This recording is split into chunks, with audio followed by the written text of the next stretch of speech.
Hello, so in this video I'm going to be showing you how I made this ceramic veggie cup. At my pottery studio that I've been going to, we use this speckled, um, like a buff colored clay.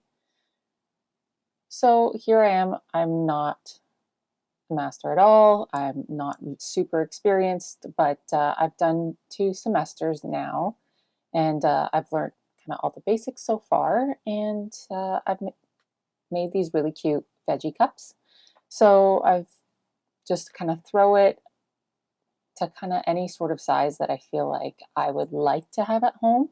I struggle to make consistent sizes so far, so they've all kind of varied, but it's been kind of handy to have a coffee cup versus an espresso cup versus something for a cappuccino. So anyways, I just kind of do a basic shape that I find comfortable where it's wide enough.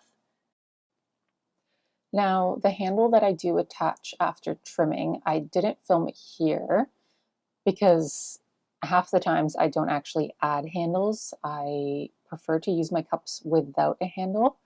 But for the few that I did make for friends or family, I did add a handle, which I did cut out of a slab of clay and then molded it to the shape that I wanted to. I don't love the idea of pulling handles. It's just not, I don't really like the look of them on my cups because they're so, I try and keep them kind of even. Obviously they're not fully centered. There's a bit of a wobble, but I try and keep it as clean as possible. Now, trimming the foot, I was attempting a few different types of feet to see what kind I like. This one here, I did do an inner circle with an outer foot ring. And I make sure that after I'm done trimming up the sides of the cup, I do take my silicone rib and really smooth things out because there's grog in this one for the speckled. So because the bottom's kind of going to be mostly unglazed, I make sure I smooth it out with my rib to really get it kind of comfortable in the hand and it doesn't feel rough on your fingers. Now I used an underglaze to paint on the veggies. I don't have it on hand now, but I'll write in the description which brand I used. But I did use an underglaze. I just got the primary colors and mixed whichever colors I wanted, so they're all a little different. But I painted that on when it was still in the greenware stage and then put it in for bisque firing.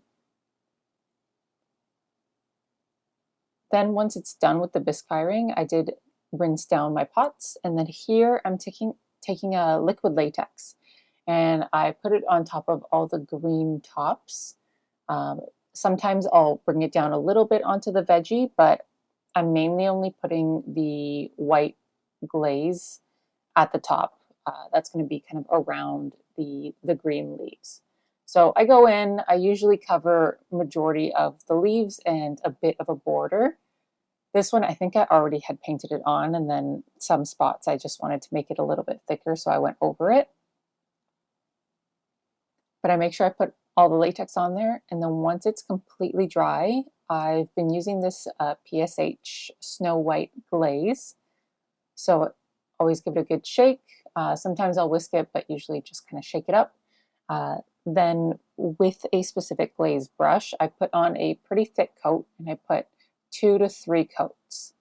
Sometimes on the outside around the latex, it'll pool kind of where the latex ends. So on the outside, I'll usually just do 2 thick coats, and then all on the inside of the cup, I will put 3 coats of that. I also only cover the top half of my handle, so it kind of matches that same outline of the top rim, so it kind of all follows along and looks cohesive.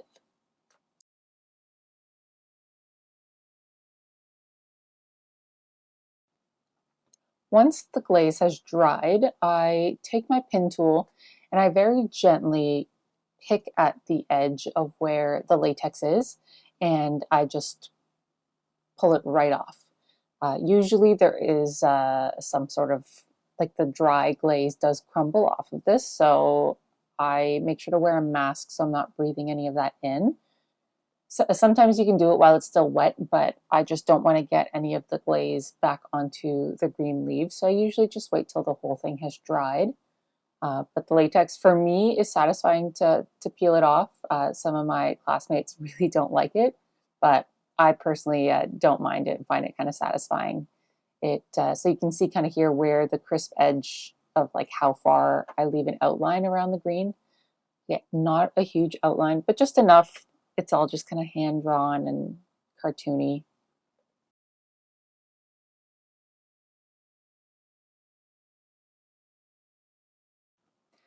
The last step that I do is I take this zinc free clear, and I made sure to use the zinc free because apparently that works better for going over top of underglazes and doesn't change kind of the color of it. But I haven't tried the other one, but I've just kind of been advised that the zinc free clear is best to go over top of underglaze.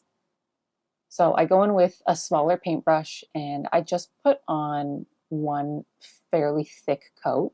Sometimes I'll put two coats on the veggie itself because the leaves get I can get a pretty thick coat because they're quite thin.